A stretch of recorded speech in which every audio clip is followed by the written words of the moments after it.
कि drone taxi आएंगी, 4 लोग एयरपोर्ट से हवा में उड़ेंगे और यहाँ आके उतरेंगे। तो धीरे धीरे बहुत चेंजेस हो रहे हैं। तो ये काफ़ी सुंदर अच्छे डिज़ाइन के ये बनेंगे। और अब पानी के उतरने वाले हवाई जहाज भी आना शुरू हो गए। मैं खुद समुद्र में पानी पे उतरा हूँ। अब धीरे धीरे एक कंपनी 100 हवाई जहाज खरीद रही है जो पानी पे उतरने वाले एमपीवीएस वाटर प्लेन। तो अब धीरे धीरे बाद अभी हम लोग नई सिस्टम ला रहे हैं। इस पर शायद एक भी टोल प्लाजा नहीं बनेगा। सिस्टम एक चिप होगी, गाड़ी में लगेगी, उस सैटेलाइट से जुड़ी रहेगी और उसी चिप से आपने कहाँ से एंट्री की और कहाँ से निकले उतना पैसे का टोल आपके बैंक अकाउंट से निकलेगा।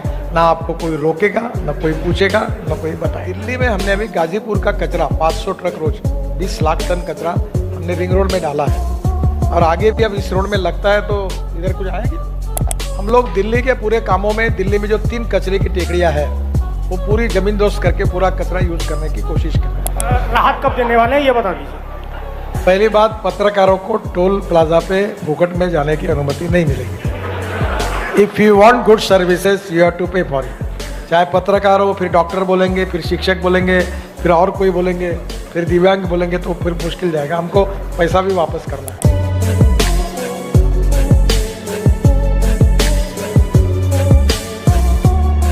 ड्रोन अभी आ रहे हैं। अभी 200 किलोमीटर तक ड्रोन में माल रखकर उड़ता है।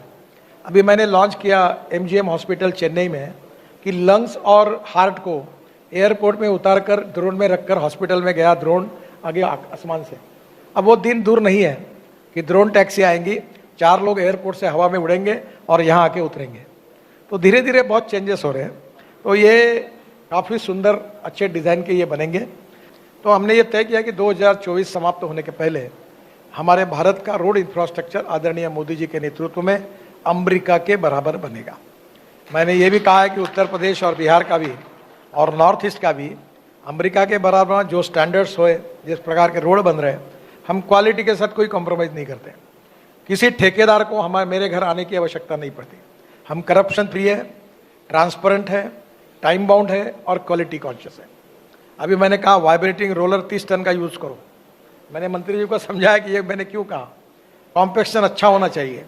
रोड की लाइफ 20-20, 25 साल, 50 साल कुछ नहीं होना चाहिए। और मुझे लगता है कि ये भारत के जनता की भी संपत्ति है। हम तो विश्वस्त के रूप में काम करते हैं।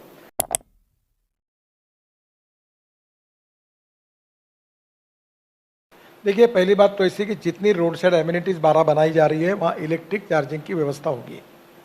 दूसरा, मेरे पास इलेक्ट्रिक गाड़ी भी है, हाइड्रोजन की भी गाड़ी। मैं आज हाइड्रोजन की गाड़ी से आया। तो पहली बात तो है कि जो घर में रात को चार्ज होती है, मेरे घर में ही चार्जर है, स्कूटर भी घर में चार्ज होती है।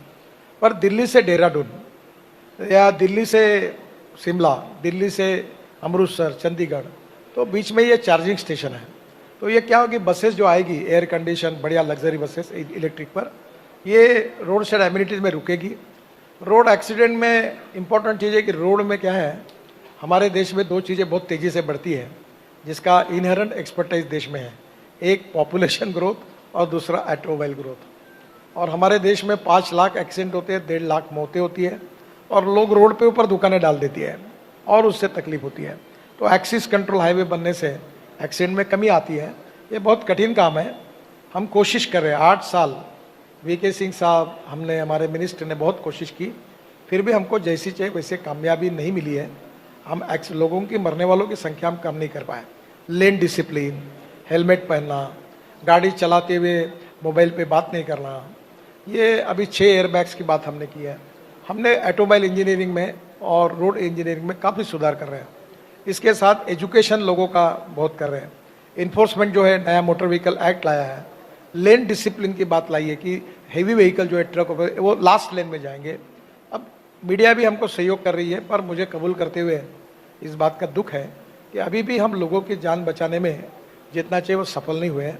और मरने वाले लोगों में 18 से 34 वयोवर्ग के करीब 60% लोग हैं। तो कोशिश तो कर रहे हैं आप सब, क्योंकि ये ह्यूमन बिहेवियर का भी इसमें सबसे बड़ा रोल है। जब तक कानून के प्रति सम्मान नहीं और डर नहीं तो ये समस्या रहेगी। और आप सबके सहयोग से हम कोशिश कर रहे हैं, इसमें निश्चित रूप से जल्दी सफलता मिलेगी, यही उम्मीद है।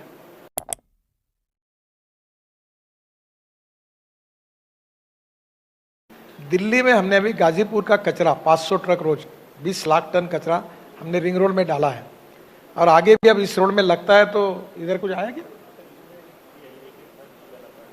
हम लोग दिल्ली के पूरे कामों में, दिल्ली में जो 3 कचरे की टेकड़ियां है वो पूरी जमीन दोस्त करके पूरा कचरा यूज करने की कोशिश कर रहे हैं। तो मैं दिल्ली कब जानता हूँ, अभी ये जो मेरठ हाईवे बना तो मैं वो महेश शर्मा जी के हॉस्पिटल में पंचकर्म की ट्रीटमेंट लेने के लिए जाता था। तो 1 घंटा जाने के लिए 1 घंटा आने के लिए रोज फंसता था अक्षरधाम के सामने। अब मुझे लोग बोलते ये जो टीवी वाले खड़े सब, ये पार्लियामेंट में मुझे बताते कि मुझे मालूम नहीं पर मेजोरिटी लोग उधर रहते यमुना के पार। तो वो बोलते हमको 2-2 घंटे रोज जाना आना लगता था, अब 15 मिनट में जा रहा है। तो जैसे ये पूरा दिल्ली का 65,000 करोड़ के काम होंगे तो पोल्यूशन भी कम होगा, जाम भी कम होगा। पर दिल्ली के लोग स्वस्थ नहीं बैठे हैं, वो ऑटोमोबाइल ग्रोथ और पॉपुलेशन ग्रोथ बढ़ाने के लिए भी काम भिड़े। तो ये पूरा बढ़ता ही रहेगा।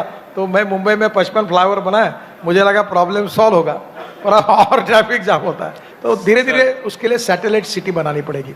बागपत अभी एक इम्पोर्टेंट शहर बनेगा, मेरठ इम्पोर्टेंट शहर बनेगा, और ये दिल्ली के बजाय ये जो सैटेलाइट सिटीज है ये स्मार्ट सिटी बनेगी और जिसमें फायदा होगा। सर,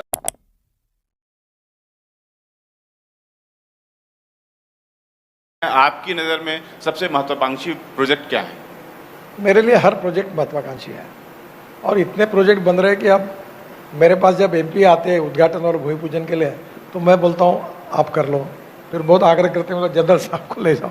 अब मैंने ये तय किया कि मैं रोज उद्घाटन और भूमि पूजन करूंगा, तो मेरी जिंदगी अब इसी में जाएगी पूरी, इतने प्रोजेक्ट्स हैं। मैं आपको दूसरा सवाल पूछता हूँ, आप हिंदुस्तान के किसी भी राज्य में जाओ, अरुणाचल, मेघालय, त्रिपुरा, पंजाब, हरियाणा, कश्मीर, उत्तराखंड, हिमाचल, और आप ही मुझे बताओ कहाँ काम शुरू नहीं है। आप कहीं भी जाइए ऐसे ही काम शुरू है। और इसलिए मोदी जी के नेतृत्व में इंफ्रास्ट्रक्चर वर्ल्ड स्टैंडर्ड का करना ये हमने तय किया था। और मैं जब जलमार्ग मंत्री था और मैंने गंगा का जलमार्ग बनाया, तब मेरा एक प्रयास था कि सोनीपत पानीपत से जहाज निकलेगा, दिल्ली आएगा, दिल्ली से आगरा, आगरा से इटावा, इटावा से प्रयागराज, प्रयागराज से वाराणसी, वाराणसी से हल्दिया, हल्दिया से पूरा ब्रह्मपुत्रा से south east Asia, Indonesia, Malaysia, China तक जाएगा। अब ब्रह्मपुत्रा का ड्रेजिंग मैंने कर दिया, गंगा का जलमार्ग मैंने मेरे समय बन गया, गाजीपुर, साहिबगंज, हल्दिया और अपना बनारस, वाराणसी, 4 मल्टी मॉडल अब बन गए। अब केवल दिल्ली में मेरी इच्छा थी कि दिल्ली से पानी से हवाई जहाज उड़ेगा, बागपत का भी आया उसमें, गंगा यमुना यहाँ कुछ तो है ही शायद, और हवाई जहाज ताजमहल के पीछे उतरेगा और वो पानी के उतरने वाले हवाई जहाज भी आना शुरू हो गए। मैं खुद समुद्र में पानी पे उतरा हूँ। अब धीरे धीरे एक कंपनी 100 हवाई जहाज खरीद रही है जो पानी पे उतरने वाले MPBS वाटर प्लेन। तो अब धीरे धीरे सब जगह ये अलग अलग प्रकार है। अभी मैं इलेक्ट्रिक बस चालू कर रहा हूँ, इलेक्ट्रिक हाईवे बना रहा हूँ, तो धीरे धीरे सब होगा।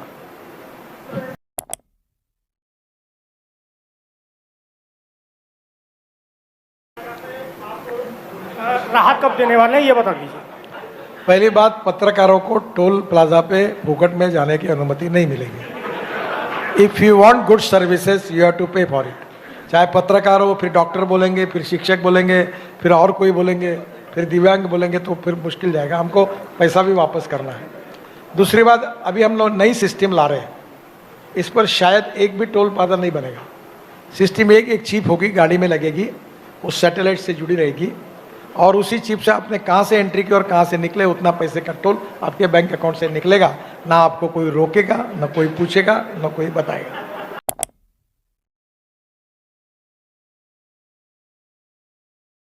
मैंने ये प्रयोग नागपुर में किया कि चित्रकला महाविद्यालय होती है, उसके विद्यार्थियों को इकट्ठा करके प्रोफेसर को बोलकर थोड़ा पेंट वगैरह हम लोग देंगे और पूरी तरह ये ब्रिज के नीचे ये बच्चों के द्वारा बहुत अच्छा पेंटिंग करिए, ताकि उसके कारण इसका ब्यूटिफिकेशन अच्छा होगा।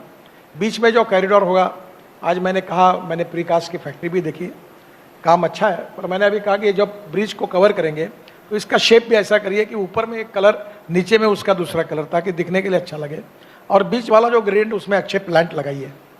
तो मुझे लगता है कि इससे रोड में जाते समय अच्छा आनंद होगा। अब इसकी विशेषता ये है कि मैं अक्सर आपको बताता हूँ कि हम लोग अभी तक 3,68,00,000 पेड़ लगाए हमने, 3-3 मीटर के, 2,78,00,000 हमने ई-टैग किया है, और अभी हम मुंबई दिल्ली हाईवे पर पूरे बाम्बू के लगाकर बाम्बू की टनल बनाने का हम लोग कोशिश कर रहे हैं। तो मैं आपको कहूँगा, हमने बहुत जगह जहाँ वन्य प्राणी हैं उनके लिए हमने बहुत अनेक योजनाएं की है, we want to protect ecology and environment and wildlife. केवल हमने ट्रांसप्लांटेशन अभी करीब 90,000 ट्री को ट्रांसप्लांट किया है। और मैं अक्सर कहता हूं कि झाड़ तोड़ो मत, ट्रांसप्लांट